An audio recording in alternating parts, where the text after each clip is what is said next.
Стосовно нічної ракетної атаки у нас з'явилося оновлення із Польщі. В Польщі пишуть про те, що цієї ночі вони, здогадайтесь, що робили, піднімали свої винищувачі в повітря у зв'язку із ракетними ударами Росії по території України.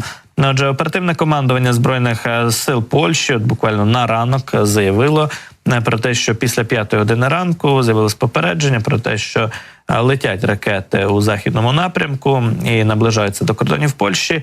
І було піднято у повітря авіацію, зокрема F-16, для того, аби в разі чого перехопити ці ракети, але ракети не досягнули польського повітряного простору, тож все в цьому сенсі обійшлося більш-менш спокійно для поляків. А ще один інцидент, пов'язаний з авіацією, трапився теж буквально до днями у Польщі. 6 травня було зафіксовано появу в польському повітряному просторі російського літака-розвідника Іл-20, і піднімали і Міги-29 в повітря поляки, і F-16 для того, аби перехопити цей літак. Причому цей літак-розвідник у польському повітряному просторі за останні дні двічі взагалі з'являвся. 3 і 6 травня було зафіксовано появу цього літака-розвідника російського, десь в районі Калінінграда, який залітав у польський повітряний простір над Балтійським морем.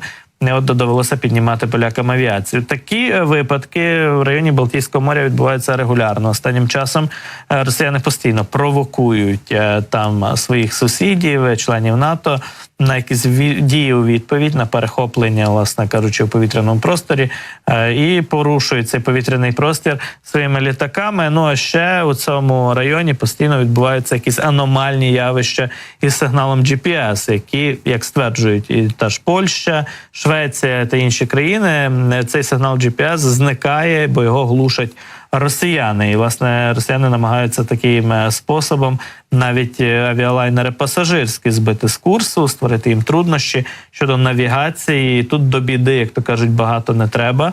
Коли сигнал GPS зникає, зникають, власне, супутниковий зв'язок та інші навігаційні засоби для пілотів цивільної авіації. Це може призвести і до зіткнення в повітрі, і до інших аварійних ситуацій і випадків. Ймовірно, росіяни саме на це і розраховують, аби ситуацію дестабілізувати і залякати європейські країни і в такий спосіб. Отже, такий терор з російського боку продовжується.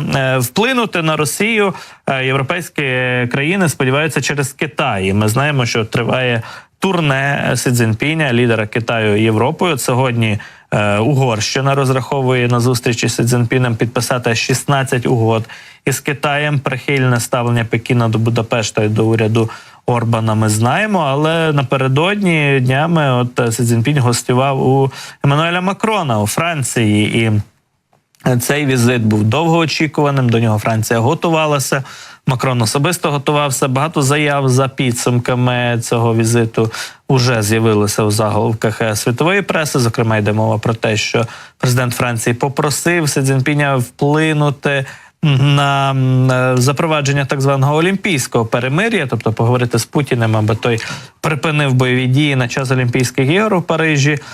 Той пообіцяв, лідер Китаю, зайнятися цим питанням, але чи справдиться очікування Еммануеля Макрона, чи вдасться на Путіна вплинути, це ще відкрите питання, як і інші теми, які піднімалися у контексті якраз впливу Китаю на Росію під час зустрічі Макрона та Сі.